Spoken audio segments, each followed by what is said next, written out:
The arena of death. The twin suns hung high in the sky, casting their burning light down upon the great arena of Varak Prime. The walls of the Colosseum stretched toward the clouds, built from black stone and ancient metal. Thousands of alien faces filled the stands, shouting, cheering, and thirsting for blood. The crowd was a mix of different species, tall beings with scales, short creatures with pale, blinking eyes, and others that hissed or growled with excitement. In the center of Vi, the arena, stood Araika, a warrior of the Jiran people. Her blue skin was marked with bruises and blood, her breath coming in short, sharp gasps. The sand beneath her bare feet was hot, stained dark from countless battles fought here before. She could barely lift her weapon, a curved blade, chipped and heavy in her trembling hand. Across from her stood Zirith, the champion of the arena. He was a monster in the shape of a warrior, 8 feet tall, his muscles like coiled cables under dark, scarred skin. His armor was made from the bones of his fallen enemies, and his weapon, a huge double-headed axe, gleamed with fresh blood. His yellow eyes locked onto Araika, filled with cruel amusement. The announcer's voice echoed through the arena, speaking in the universal trade tongue. And now the final blow. Zirith, the undefeated, shall claim another soul. The crowd erupted in wild cheers. They wanted death. They always did. Araika's heart pounded. Every part of her body screamed in pain. She knew she couldn't win. She was faster once, smarter, maybe. But now she was broken, and there was no escape. Her legs barely held her up. Blood ran down her arm from a deep cut. Zirith had been toying with her for too long. She looked up into the stands, at the sea of alien faces. None of them cared. None of them would help. This was a death sentence from the council, disguised as a fight. Araika clenched her jaw. If she was going to die, she would die standing. Zirith grinned, lifting his axe high, the blade catching the sunlight. "Any last words, Worm?" He growled, his voice deep and cruel. Araika spat blood onto the sand. "Do it," she whispered. Crowd leaned forward, eager for the final strike. But then something happened. A faint whistle cut through the air. It was so fast, so sharp, it sounded like a snake's hiss. Araika didn't see it. She only felt the wind of it passing just by her ear. Then, a dull, heavy thud. Zirith's eyes widened. His grin vanished. The mighty champion swayed on his feet, his axe dropping from his hands. For a moment, there was silence in the arena. No one moved. No one spoke. Then Zirith collapsed face first into the sand, an arrow buried deep in the center of his forehead. Gasps rose from the crowd. Panic spread like wildfire. Araika stared at the body. She couldn't believe what she was seeing. The arrow was long and sleek, made of dark wood, with blue fletching at the end. It wasn't Jiran, and it wasn't Council military standard. It was human. Somewhere in the crowd, a cloaked figure lowered a bow and melted into the shadows. The guards began shouting orders. Spectators scrambled to their feet, pointing and panicking. Araika's survival instincts kicked in. She didn't wait for the guards to remember her. She turned and ran, her injured body moving on pure adrenaline. She dodged through the side entrance, disappearing into the winding tunnels beneath the arena. She didn't know who had fired the arrow. She didn't care. All she knew was that she was alive, and someone had risked everything to save her. As she limped through the dark tunnels, the sounds of chaos above echoed down the walls. "Find the assassin," someone shouted. "Seal the exits." But it was too late. Araika had vanished into the underbelly of Varak Prime. Far above, in the highest box of the arena, members of the Galactic Council sat in cold silence. Their faces were stone, their eyes calculating. "A human," one of them muttered. "The shh." Others said nothing. They knew what this meant. Deathworlders were forbidden in galactic combat. No one had seen one in years. The ancient wars had nearly destroyed the galaxy because of them. And now, one had returned. The councilman's voice was low, filled with fear and fury. Hunt him down. Kill them both. But it was already too late. Somewhere in the shadows of Varak Prime, a human sniper had vanished, leaving only a single arrow and a trail of fear behind him. And the galaxy would soon remember why humans were to be feared. The arrow that changed. Everything the arena was no longer a place of cheering. It had turned into a storm of confusion and fear. The champion of Varak Prime, the undefeated killer Zirith, now lay face down in the sand with an arrow through his skull. The blood from his head pooled around him, dark and thick, soaking into the ground where thousands had died before. For the first time in years, the crowd wasn't shouting for blood. They were silent, exchanging nervous glances. Death had come too quickly, too clean, and worse, too human. Irika didn't stop running. Her legs ached, and every breath felt like fire in her chest. But she forced herself down the stone corridors beneath the arena. The walls here were ancient, built before her people had even left their home planet. She knew these tunnels. Every fighter did. They led to nowhere, unless you knew the old paths. Behind her, she heard boots stomping and voices barking orders. Search every level. Find the assassin. Irika ducked into a narrow side tunnel, her heart racing. She pressed her back against the cold wall, trying to steady her breathing. A shadow passed by the entrance. She waited. A second shadow. A third dot, then silence. Slowly, Irika peeked around the corner. The guards had moved on, but something caught her eye. A mark scratched into the wall. It was small, a quick carving. Most would miss it, but she recognized it. A symbol from old war stories. A mark left by humans during the siege of Valkur. A half circle with 3 slashes through it. No one had used this mark in over a century. Irika's skin prickled. The stories about humans were old, spoken in whispers. Deathworlders, they called them. Beasts born on a violent planet where everything fought to kill you. Animals, weather, even the land itself. The galaxy had banned them from war after. The blood years. Too ruthless. Too dangerous. And yet, one had saved her. She followed the mark. The tunnel twisted downward, deeper into the belly of the city. Old stone gave way to rusted metal and flickering lights. The walls hummed softly, carrying the sound of distant machines. Here, the air was thick with dust, and the smell of old things left to rot. Another mark appeared on a wall, this time beside a rusted maintenance hatch. Irika pulled it open and slipped inside. The space beyond was narrow, forcing her to crouch. Pipes ran along the walls, dripping slow drops of oily water. She moved through the darkness, her hands brushing against cold metal. Her mind spun with questions. Why would a human save her? Why risk death for a stranger in an arena? Then, ahead, a faint light. Irika crept closer. She found herself in a small chamber, forgotten by the city above. A single lamp flickered on a crate. Maps and old weapons lay scattered around. And standing in the middle, adjusting a worn leather quiver, was a human. He wasn't as monstrous as the old stories described. He was tall, yes, with sharp eyes and rough hands, but his face showed no madness, no hunger for blood. Just calm, quiet focus. Irika stepped forward, her voice hoarse. Why? The human didn't flinch. He simply looked up and gave a small nod. Name's Logan. Irika stared at him, the impossible truth sinking in. You saved me. Logan shrugged. Did what had to be done.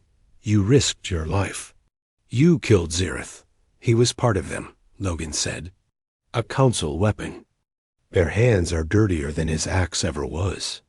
Irika felt a chill. The Council ruled this part of the galaxy. No one crossed them. No one. Why help me? She asked. Logan glanced toward the tunnel behind her. Because you're not one of them. And because they just declared war. And forgot we're very good at war. Before she could ask more, a sudden explosion rocked the walls. Dust rained from the ceiling. Alarms began to howl in the distance. Logan grabbed his bow and slung it over his shoulder. No time. If you want to live, follow me. Arika hesitated only for a second, and stepped closer.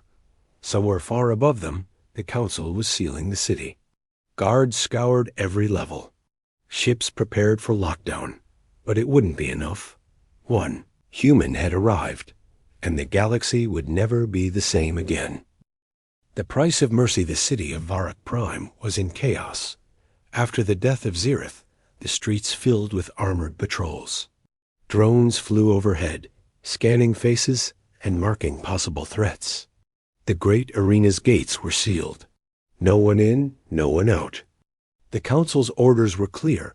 Find the human assassin, dead or alive.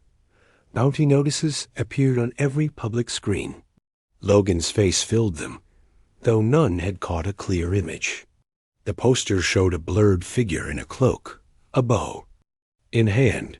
Below it, flashing red letters read, Wanted, Deathworlder, extremely dangerous, reward, 100,000 credits. The people of the city whispered in fear. Most had never seen a human. Stories spoke of them like monsters, men and women born on a savage planet called Earth, where nature itself fought to kill them every day. Animals with teeth like daggers, storms that ripped cities apart, and a sun that scorched skin. Yet somehow humans survived. Worse, they thrived in war. Erika followed Logan through the back alleys and forgotten tunnels beneath Varak Prime. Her wounds ached, but she forced herself forward. The human moved like a shadow, fast and silent, leaving almost no trace. She noticed he never took the same path twice, doubling back and leaving strange marks on the walls. Signs meant for others. Warnings, maybe. Arika's people didn't have that kind of code. They reached an old maintenance hatch leading to the outer levels. Logan stopped and pressed his ear to the metal. Distant footsteps. Guards nearby. He turned to her, his voice low. They'll lock down the sector soon. We need to move fast. Arika swallowed hard. She had never felt fear like this before. Not even in the arena. Who are you really? She asked. Logan gave a small smile. A ghost. The galaxy thought we were gone.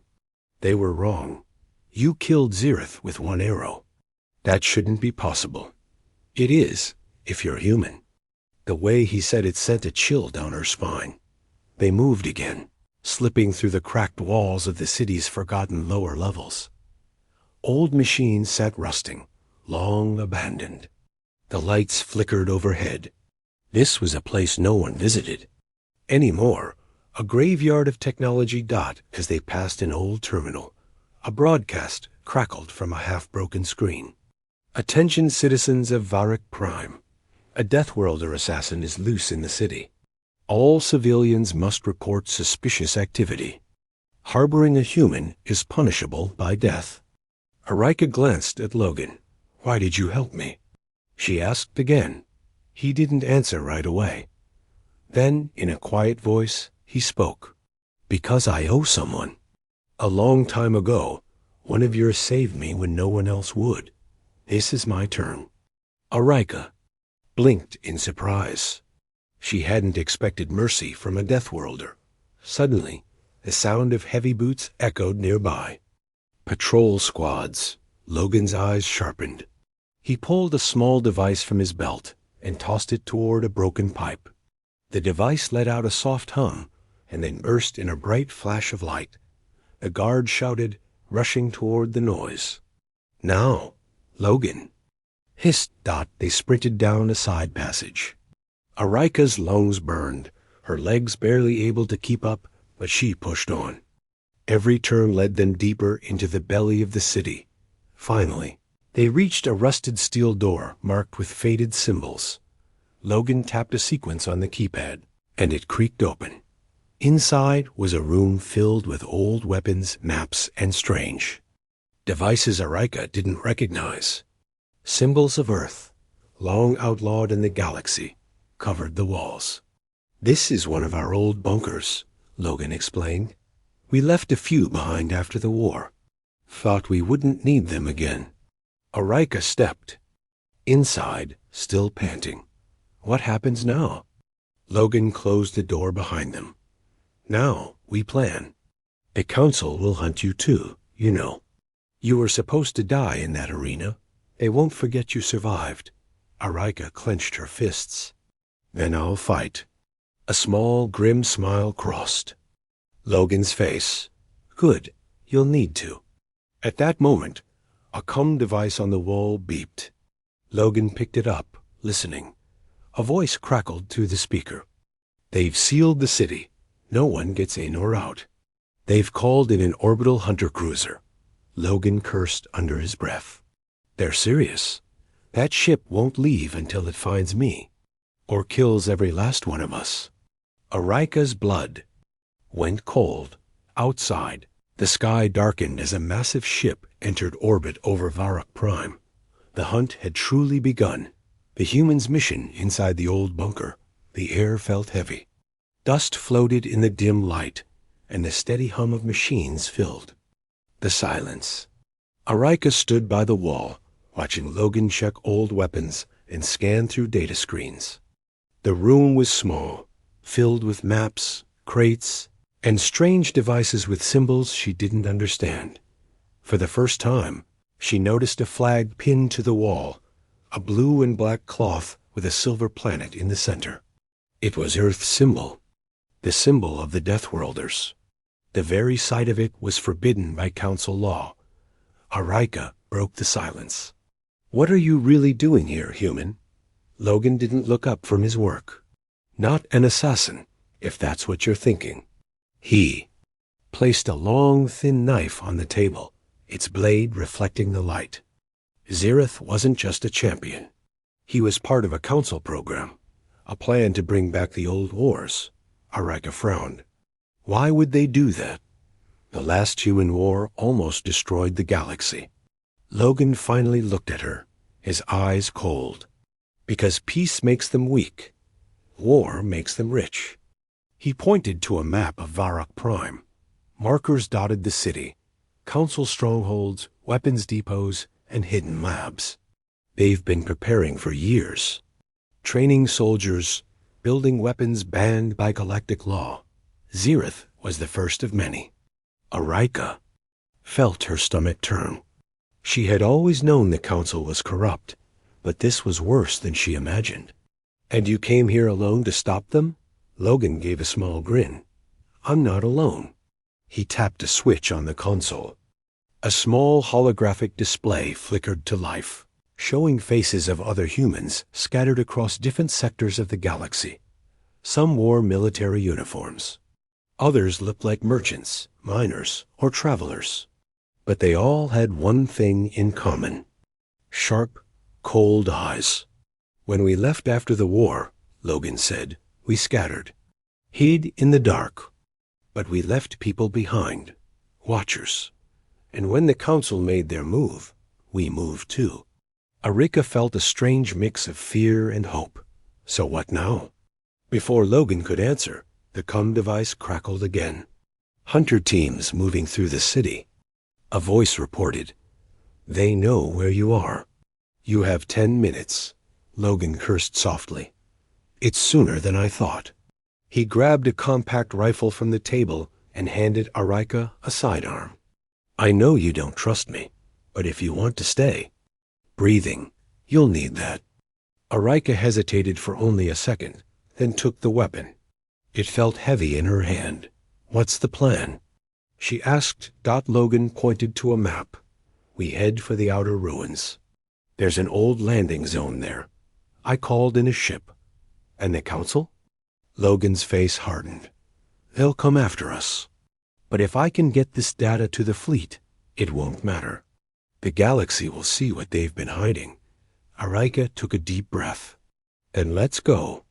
Before they could move, a loud explosion rocked the city. The floor trembled beneath their feet. Dust and debris fell from the ceiling. An alarm began to howl somewhere above them. "They've started burning sectors," Logan muttered. "Standard sweep. Force people into the open. Kill anyone who runs," he turned to Arika. "They're hunting us both now. Are you ready?" Arika gritted her teeth, feeling anger boil inside her. "I'm done running." Logan gave a grim smile. "Good." He opened a hidden hatch at the back of the bunker, leading to a narrow tunnel lit by flickering emergency lights. "Stay close, and whatever happens, don't stop moving." They slipped into the passage just as the old bunker door burst open. Behind them, Council troops flooded the room, weapons drawn. "They're gone," a guard barked, but it was too late. Logan and Arika were already deep inside the tunnel system, heading toward the ruins beyond the city. Far above, the hunter cruiser loomed in the sky, its scanners sweeping every corner. Avarak Prime. Its captain received the latest report. "The human is on the move," an officer said. The captain narrowed his eyes. "Lock down every exit. Deploy drones. No one leaves the city alive." But in the shadows, Deathworlders had always been hard to kill. And this time, they weren't running. They were coming. Escape and reckoning. The tunnel's stale air pressed down on them as Logan and Arika moved fast through the narrow passage. The flickering lights cast broken shadows on the walls, and the hum of distant machines echoed around them. Every step felt heavier. The deeper they went, the hotter the air grew. Behind them, the sounds of booted feet and drone engines grew louder. "They're close," Arika whispered. Logan didn't look back. "They'll stay close. Council squads are fast, but they follow orders. We don't." They reached a junction where the tunnel split into 3 paths. Logan knelt quickly, pulling a small device from his belt. It was a metal sphere no bigger than his palm. He pressed a button and tossed it down one of the tunnels. Arika watched it roll away. What was that? A gift? Seconds later, the device let out a sharp pulse. A burst of white smoke filled the far tunnel. Through the haze, it projected flickering images of running figures. Copies of them. Footsteps charged toward the images. There, after them, voices shouted. Logan grinned. "They'll waste time chasing shadows. Let's move." They sprinted down the middle tunnel. The walls narrowed, and pipes dripped water from above. Every corner they turned felt like a risk, but Logan moved with sure steps, like he'd run this route 100 times. Arika struggled to keep up. Her body still ached from the arena, and every breath hurt, but something inside her had changed. She wasn't just running to survive anymore. She wanted to fight. They emerged into a wide, underground chamber filled with rusted machinery and cracked pillars. Above them, holes in the ceiling revealed the night sky. The massive hunter cruiser hung like a black shadow over the city, its lights sweeping across the rooftops. "They've brought out everything," Logan muttered. He led Arika to a narrow service ladder, up, fast. Arika climbed, forcing her tired limbs to move. Logan followed right behind her, his rifle slung across his back. The wind hit her face as she reached the top. They were in the outer ruins now, a wasteland of collapsed towers and broken streets. Long abandoned since the last war. It was eerily quiet. No crowds, no patrols. Just the cold wind and the distant hum of the cruiser overhead. "We're close," Logan said. He pointed to a distant comms tower, barely standing. Landing zones half a click past that. But before they could move, a sharp whine filled the air. A patrol drone hovered into view, its scanning eye locking onto them. A siren blared. Target acquired. Engage. Move! Logan shouted. Blaster fire cracked through the air as they bolted across the open ground. Beams of energy tore chunks from the walls around them. Logan raised his rifle and fired. A single shot, hitting the drone's sensor. It spun out of control and crashed into a pile of rubble.